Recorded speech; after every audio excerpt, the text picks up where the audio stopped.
Bırak sal beni. Niye salacağım ki? Ver bana. Hadi bakalım.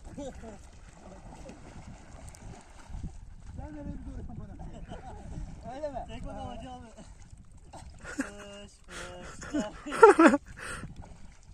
Ha, tam tersi Ters geri geldim çek. ben şimdi. Oğlum adamı çekme. Adam gitsin.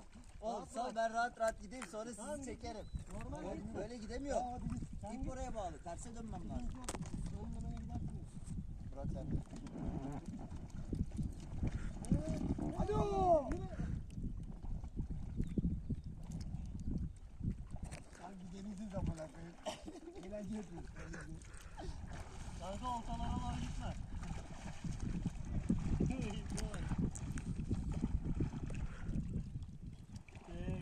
Çek hacı abi çek.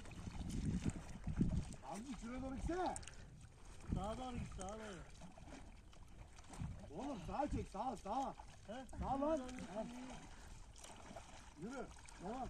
Aslında o göte ben destek yapmam lazım. Bunu kim kırdı lan? Yürü. İçinde mi kalmış? Ha, kim kırdı? Elimde kalmış. Amına koyayım seni.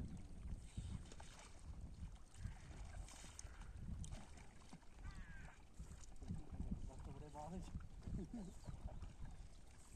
Amına koyayım ne kadar uzun ip bağ yapmışsınız lan. Kanka o dedi bizim yatak daha iyi amına koyayım. Kanka ben gidiyorum karşı adalara.